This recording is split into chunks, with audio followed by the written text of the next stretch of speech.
The Hunter's Shadow. The Nemesis drifted silently through the Thalassa Nebula, its obsidian hull absorbing, rather than reflecting the kaleidoscope of blues and purples that swirled around it. Commander Elena Reyes stood on the bridge, her dark eyes fixed on the tactical display where 5 red markers tracked the Council enforcement vessels that had been hunting them for the past 3 weeks. "Status report on the Quantum Fold," she demanded, not turning from the screen. Lieutenant Marcus Way glanced up from his station, the glow of his console casting shadows across his face. "Capacitors at 87%, Commander. Another 17 minutes until we can initiate another jump." Elena nodded, her finger tracing the projected course of the Council ships. They were getting better at anticipating the Nemesis's movements. This game of hide-and-seek couldn't continue indefinitely. Sooner or later, they would need to confront their pursuers or surrender. Neither option appealed to her. "They're moving in a standard theory containment pattern," observed Captain Devon Zhao, her second-in-command, his cybernetic eye whirring as it zoomed in on the display. "Looks like they've studied our previous engagements." "Of course they have," Elena replied. "We're the bogeyman that keeps the High Arbiter awake at night." The Nemesis was humanity's answer to a galaxy that had initially dismissed them as primitive upstarts. When Earth joined the Galactic Council 3 decades ago, they quickly learned that the older species viewed them as little more than clever apes who had stumbled upon faster-than-light travel. The Council's patronizing attitude had stung, but it was their trade restrictions and technology embargoes that truly threatened humanity's future. The Nemesis had changed all that. A warship unlike any other, it incorporated technologies that even the oldest Council races considered theoretical. Its quantum fold drive could bypass conventional spacetime, allowing it to appear virtually anywhere in the galaxy with minimal warning. Its gravity lance could destabilize the molecular bonds of enemy vessels without triggering their shields, and its predictive combat system could anticipate enemy maneuvers seconds before they happened. But it was the ship's most closely guarded secret, the dimensional phase array, that truly set it apart, a technology that bent reality itself, allowing the Nemesis to exist partially out of phase with normal spacetime. When fully activated, conventional weapons passed through the ship as if it were a ghost, while its own attacks struck with devastating precision. The Council had labeled it an abomination, a violation of natural law. They demanded its immediate surrender and dismantling. Elena had other plans. "Commander, we're receiving a transmission," announced Communications Officer Patel. "Council encryption. It's directed specifically at you." Elena raised an eyebrow. On screen, the tactical display flickered, replaced by the stern visage of Captain Cherkav, commander of the Council flagship Eternal Justice. His scaled face was the blue-gray of deep ocean waters, his 4 eyes blinking in unsynchronized patterns, a sign of agitation among the Valdari species. "Commander Reyes," he began, his translator rendering his clicks and whistles into smooth, accentless English. "This pursuit has gone on long enough. The Council has declared the Nemesis in violation of Statute 37 of the Galactic Compact, unauthorized use of dimensional manipulation technology. Surrender your vessel now, and your crew will be granted amnesty." Elena's lips curved into a humorless smile. "Captain Cherkav, always a pleasure." Statute 37 was written by races who feared what they couldn't understand. The Nemesis represents human ingenuity, not a violation. It represents a danger to the fabric of reality. Cherkav countered, his lower eyes narrowing. "Our sensors detect quantum instabilities in your wake. You're leaving scars in spacetime, Commander. Scars that may never heal." Elena's confidence wavered momentarily. The Nemesis's chief scientist, Dr. Ibarra, had reported similar concerns, but Earth Command had dismissed them as acceptable risks. Progress always carried costs. "If the Council hadn't kept humanity from accessing Class 8 technologies, we wouldn't have had to develop our own solutions," she replied. "We're merely balancing the scales." "At what price?" Cherkav's voice softened, surprising her. We've analyzed your flight patterns, Commander. You're making shorter jumps. Your system is becoming unstable. Elena kept her face neutral, though inwardly she cursed. He was right. Each quantum fold was requiring more energy while yielding shorter distances. Dr. Ibarra theorized that the ship was creating micro-fractures in the dimensional boundary, fractures that were beginning to interconnect. Your concern is noted, Captain, she said coolly. But the Nemesis remains under Earth Command jurisdiction.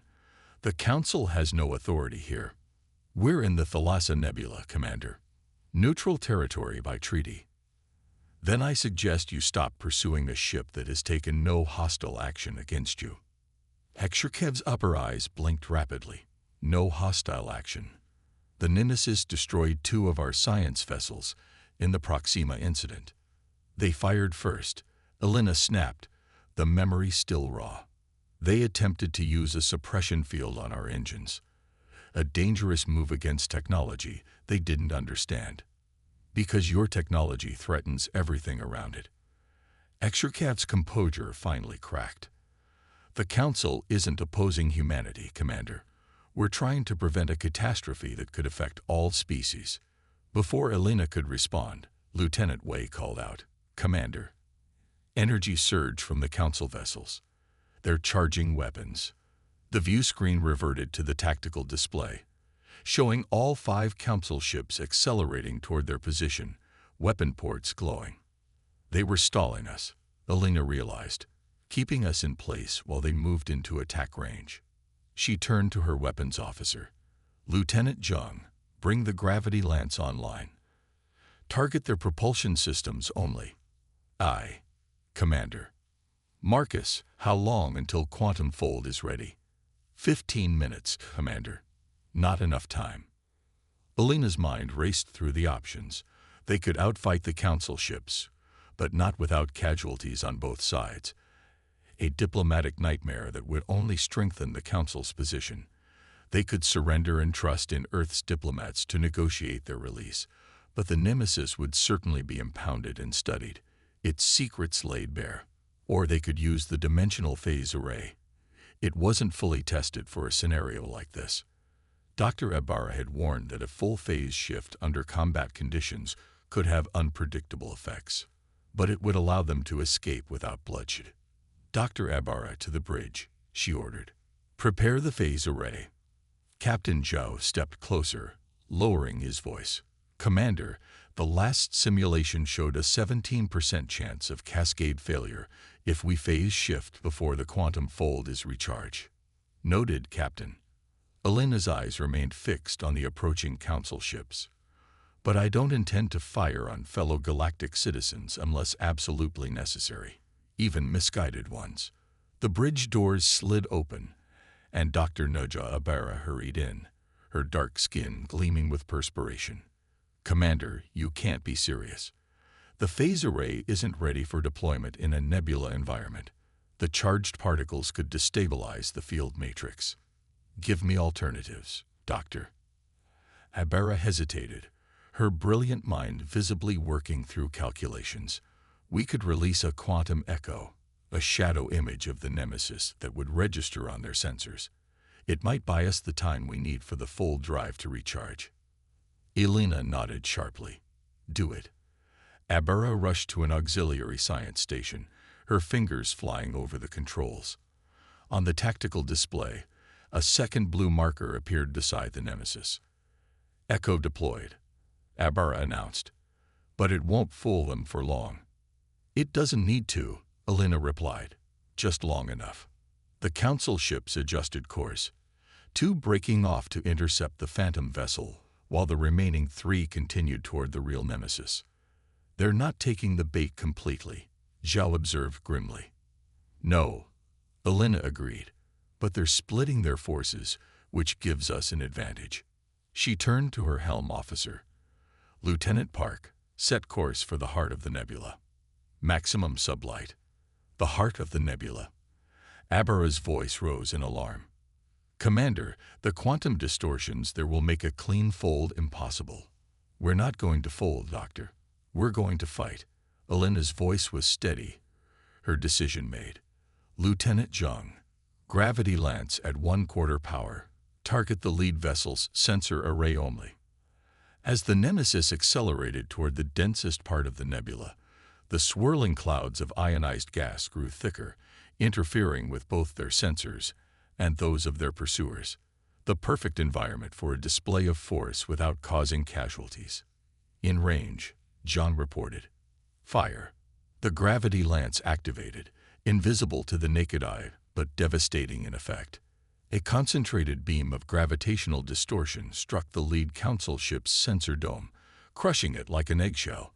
The ship immediately veered off, its navigation systems compromised. One down, Elena noted. Let's show the others what they're really dealing with. Activate defensive swarm, pattern Delta. From concealed ports along the Nemesis's hull, hundreds of microdrones deployed, each barely larger than a human fist.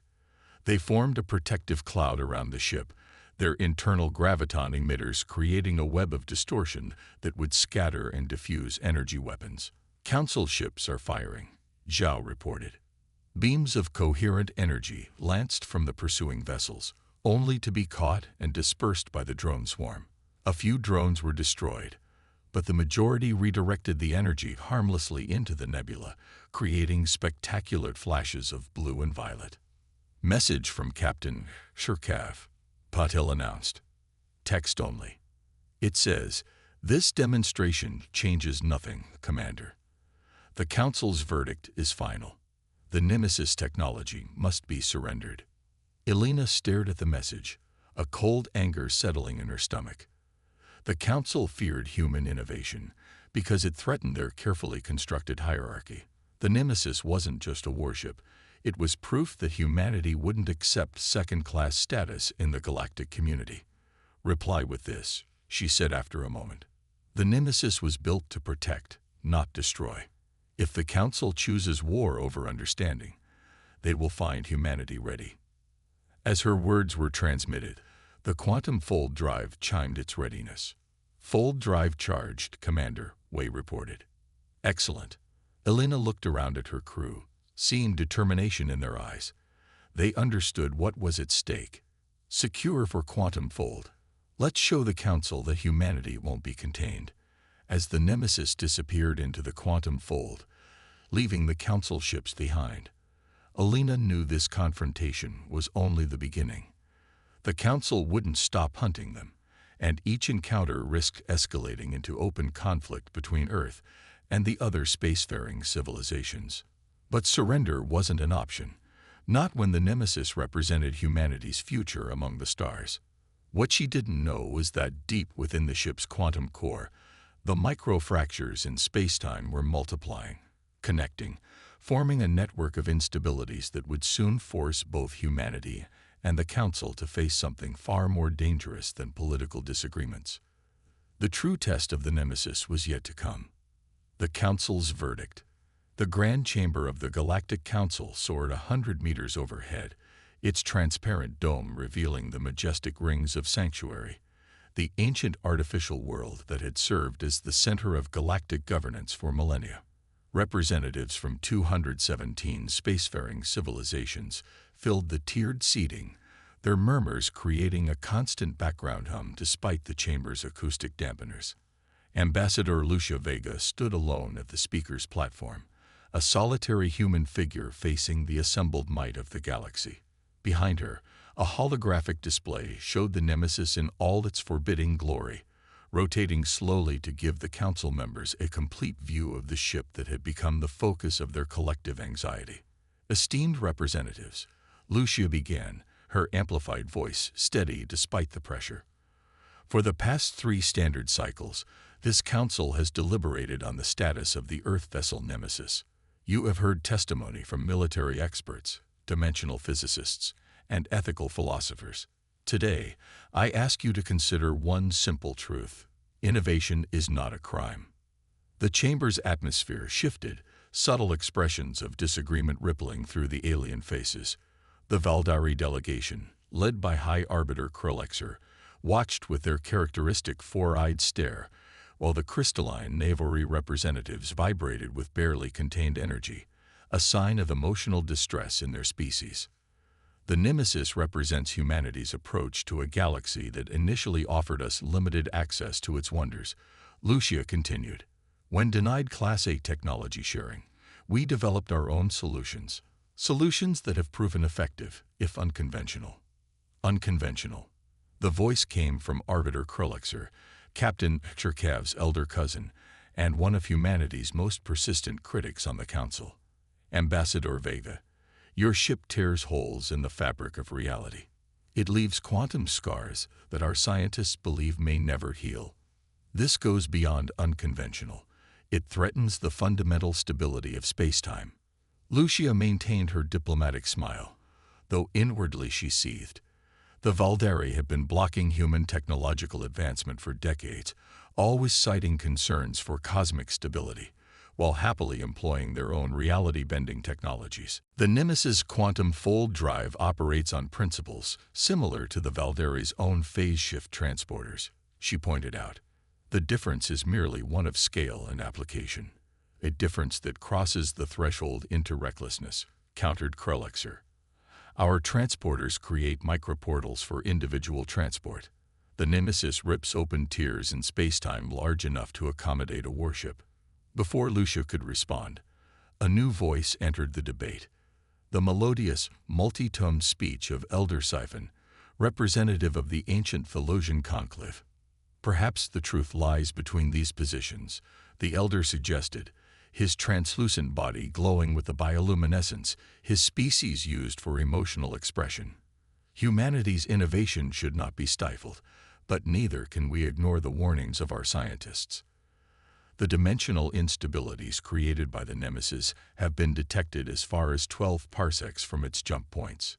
The holographic display shifted, now showing a map of disturbances attributed to the Nemesis operations. Red markers dotted several sectors, concentrated in the regions where Commander Reyes had been evading Council forces. Lucia frowned.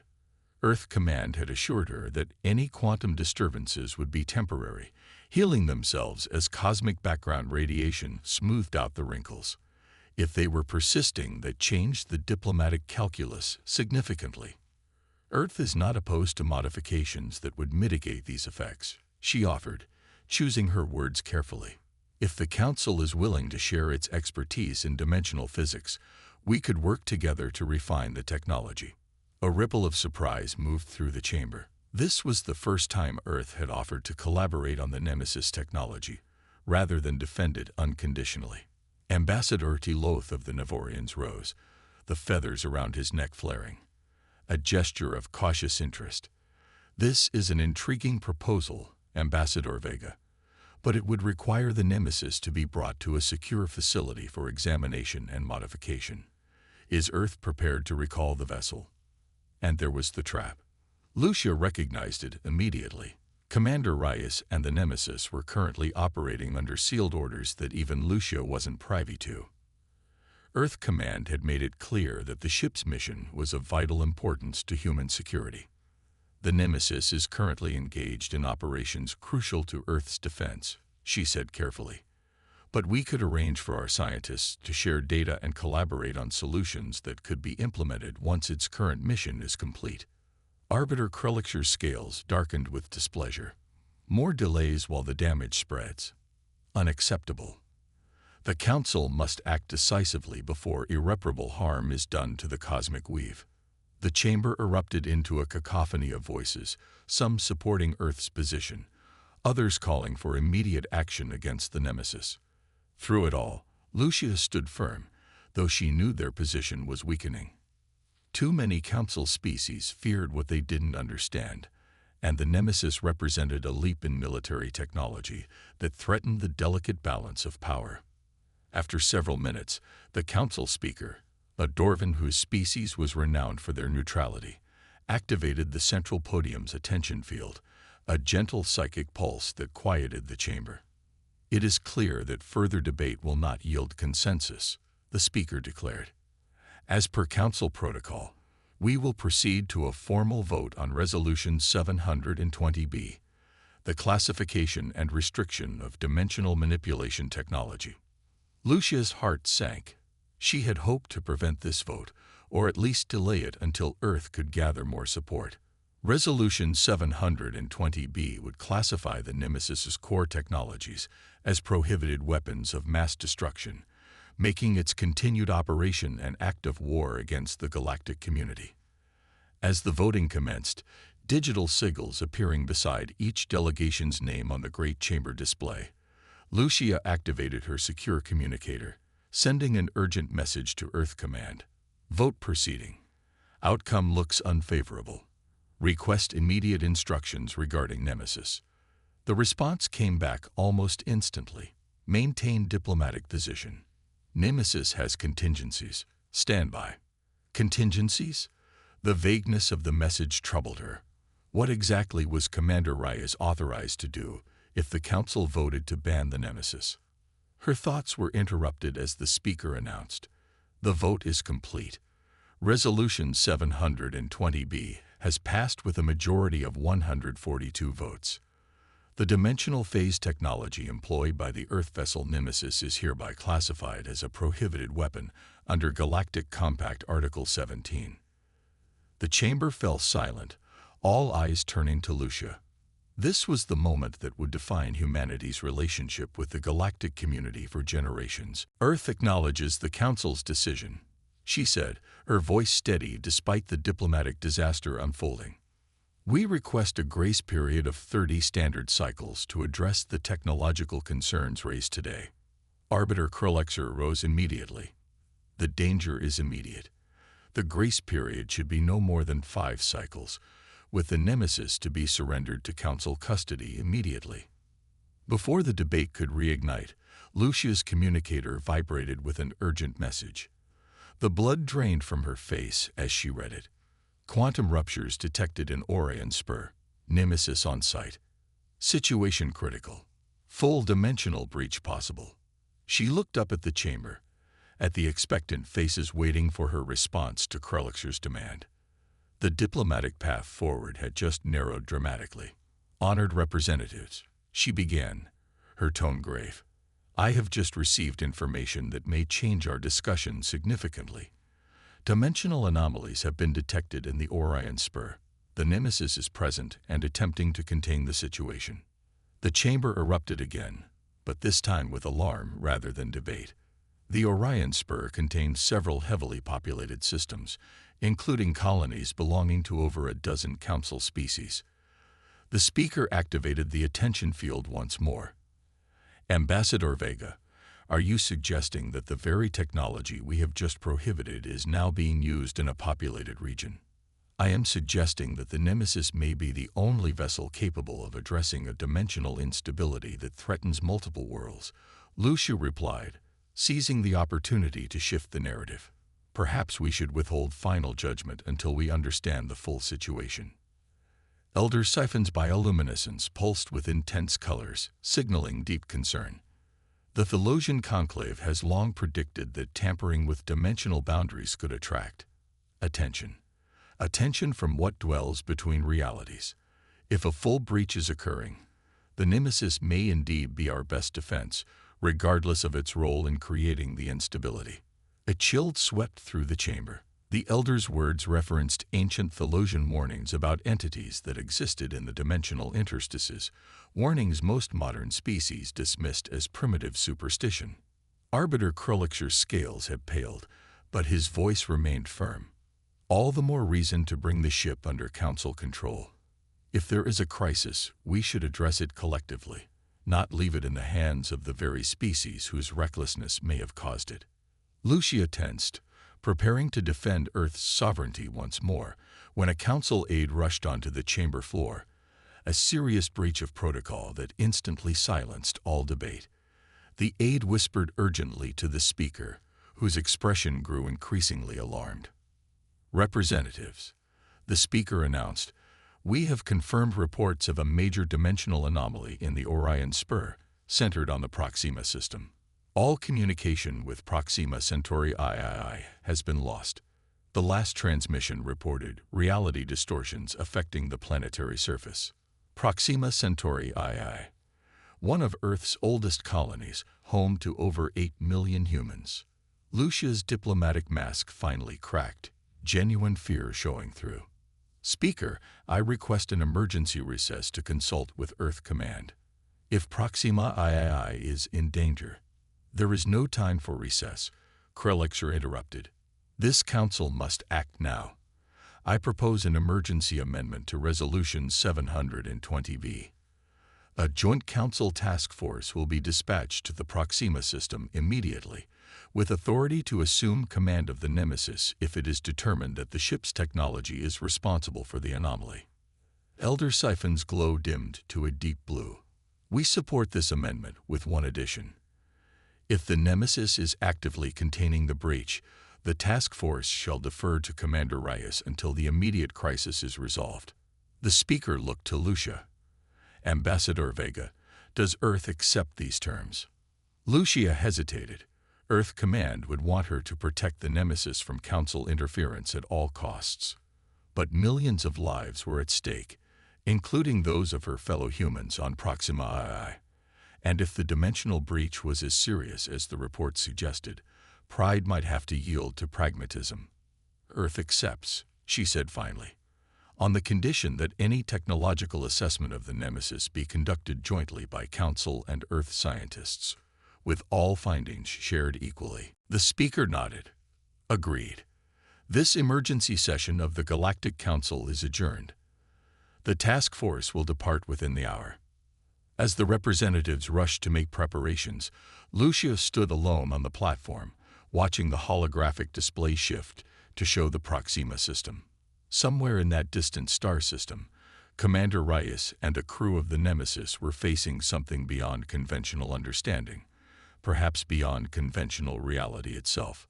And despite the Council's ban, despite the diplomatic tangle that had consumed her for months, Lucia found herself hoping that the controversial warship would prove equal to the challenge. Because if the Nemesis failed, the consequences would reach far beyond politics. The fate of entire worlds now hung in the balance. Reckoning. Commander Elena Reyes stood on the bridge of the Nemesis, staring at what should have been impossible. Where the planet Proxima Centauri III had once orbited, there was now something else. Not a black hole, not an explosion, but a shimmering distortion that hurt the eyes to look at directly, as if reality itself rejected what it was seeing. "Status report," she demanded, her voice steady despite the horror tightening her throat. 8 million colonists had lived on that world, her brother and his family among them. Dr. Ibarra looked up from her station, her dark face ashen. "It's a full-scale dimensional breach, Commander. Class 9, possibly 10. The quantum fractures we've been creating.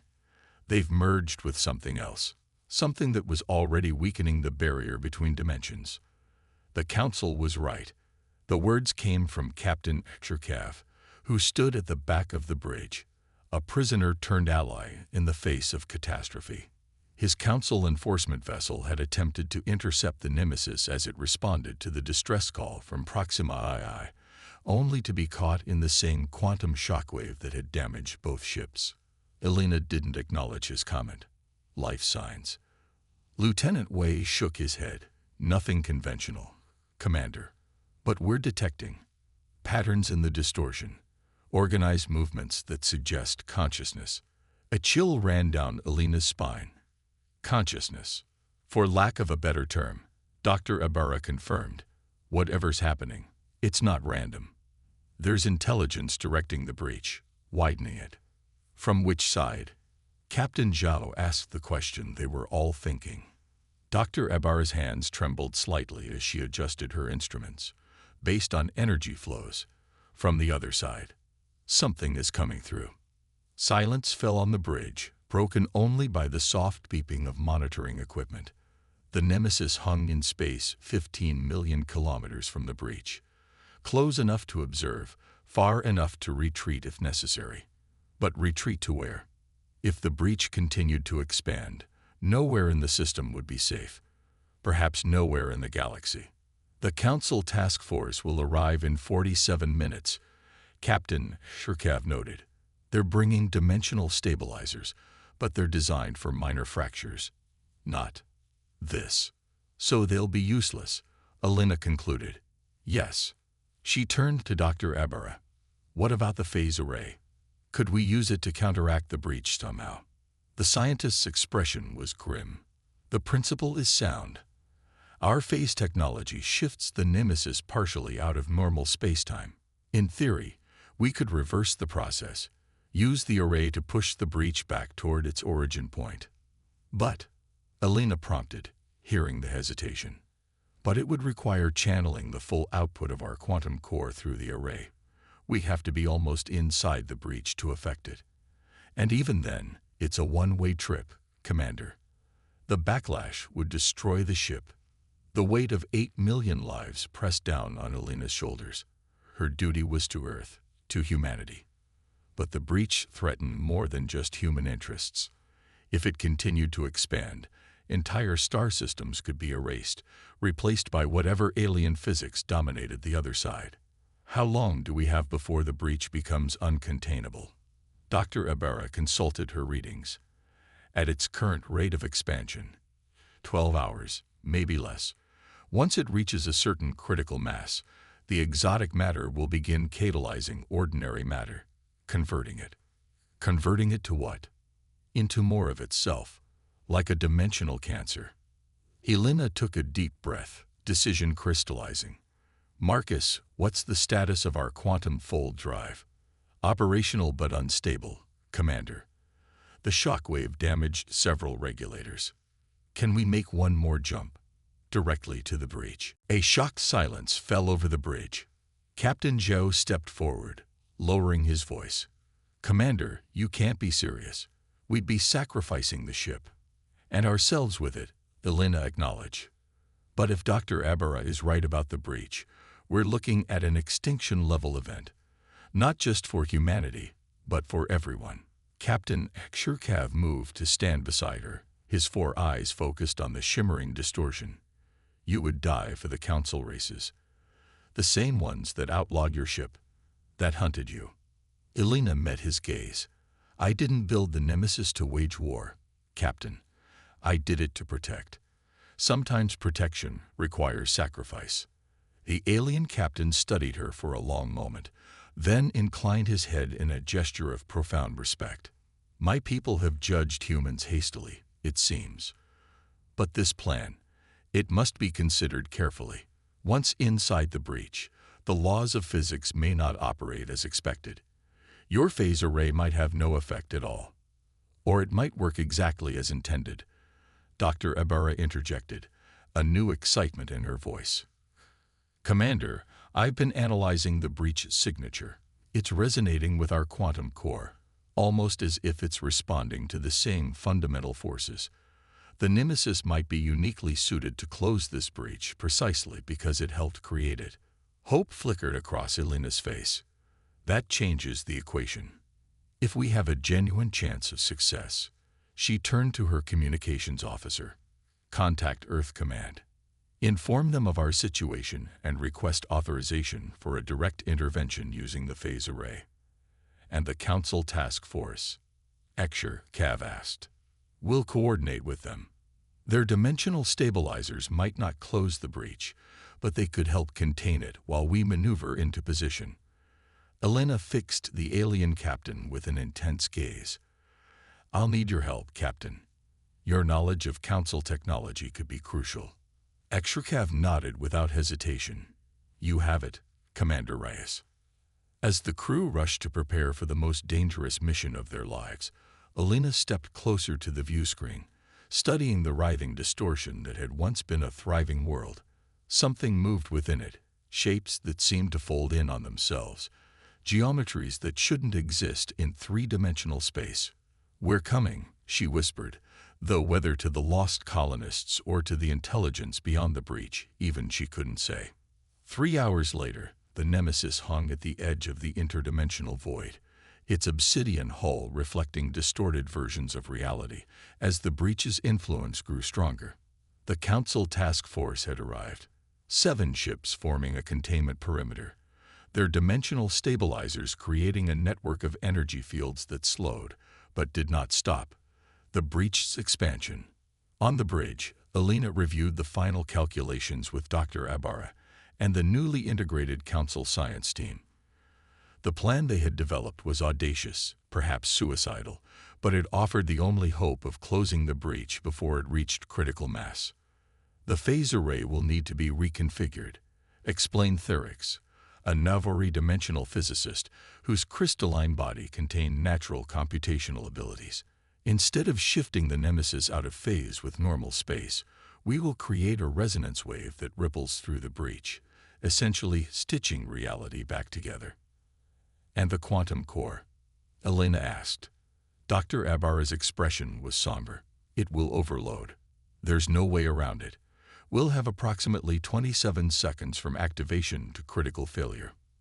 Not enough time to escape, Captain Zhao noted grimly.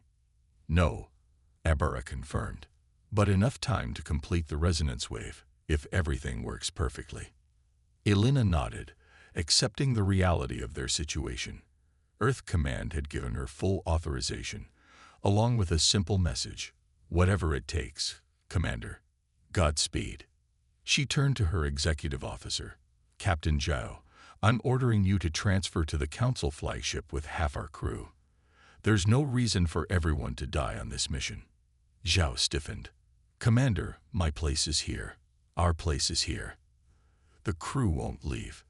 That's not a request, Captain. It's an order. Elena's voice softened. Someone needs to survive to tell Earth what happened.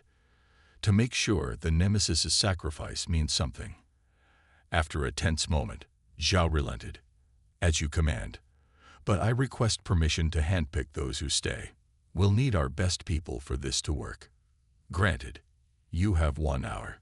As preparations continued, Elena found herself standing beside Captain Exercav in the observation blister, watching the breach pulse with otherworldly energies. In my culture, the Valderi said quietly, we have a legend about the space between stars.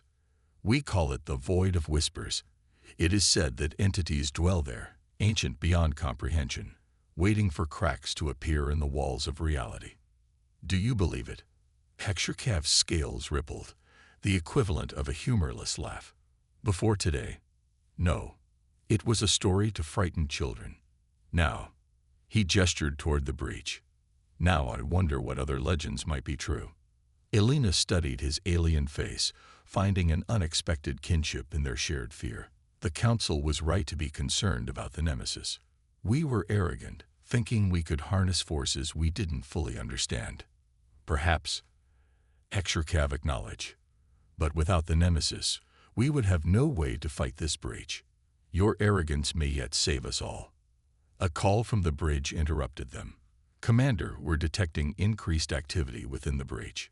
Energy levels are spiking. Elena and Exercav rushed back to the command center, where the tactical display showed alarming changes in the breach behavior.